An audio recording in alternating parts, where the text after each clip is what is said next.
नमस्ते भारत, आप देख रहे हैं बिंदास अपडेट। मैं हूं योगेश डोरिया और आज हम लेकर आए हैं 2025 के संसद सत्रों की एक खास विश्लेषणात्मक रिपोर्ट। विपक्ष के नेता राहुल गांधी ने मानसून और बजट सत्र में सरकार पर कई गंभीर आरोप लगाए, जिनमें राष्ट्रीय सुरक्षा, अर्थव्यवस्था और सामाजिक न्याय जैसे मुद्दे शामिल थे। सत्तारूढ़ बीजेपी ने भी इनका करारा जवाब दिया, लेकिन सवाल यह है कौन सही कौन गलत।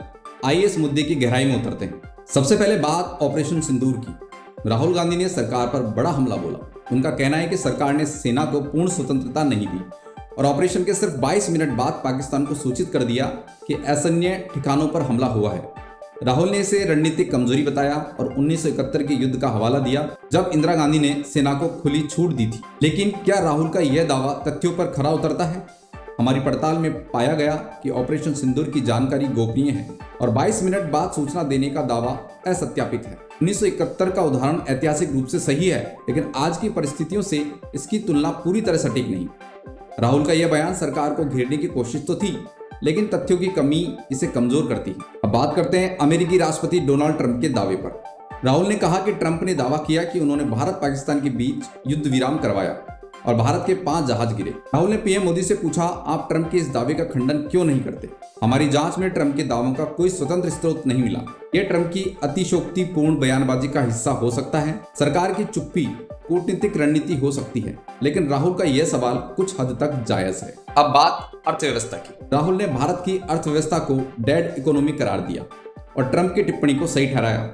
उनका कहना है कि बेरोजगारी और मेक इन इंडिया की असफलता ने देश को पीछे धकेल दिया। तथ्य यह है कि भारत की जीडीपी वृद्धि दर 6 से 7% के आसपास है, जो वैश्विक औसत में बेहतर है, लेकिन बेरोजगारी खासकर युवाओं में 20% से अधिक एक गंभीर समस्या है। मेक इन इंडिया का लक्ष्य भी अधूरा है।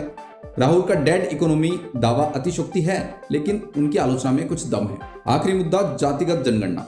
राहुल का दावा आंशिक रूप से सही है, लेकिन अन्य विपक्षी दलों की भूमिका को नजरअंदाज करना ठीक नहीं। पीएम मोदी ने कहा कि ऑपरेशन सिंदूर में सेना को पूरी छूट दी गई और पाकिस्तान को सबक सिखाया गया। संसदीय कार्य मंत्री किरेन रिजिजू ने राहुल के 1971 के दावे का खंडन करते हुए इंदिरा गांधी का एक पत्र दिखाया, जिसमें उन्होंने अमेरिका से मदद मांगी थी।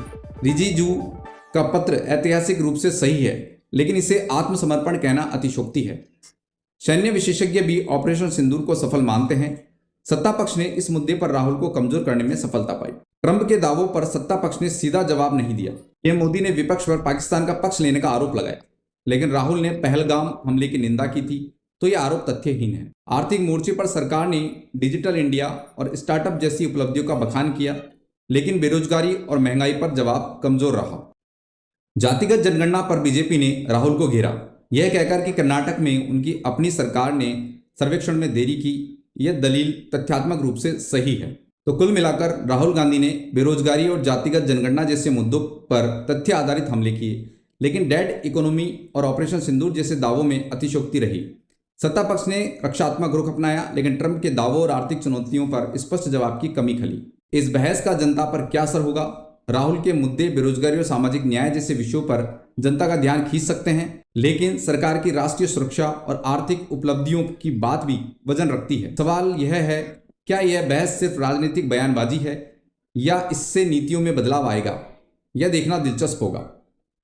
यह थी हमारी खास विश्लेषणात्मक रिपोर्ट। आपकी राय क्या है? हमें कमेंट्स में बताइए। बिंदास अपडेट के साथ बने रहे। नमस्ते।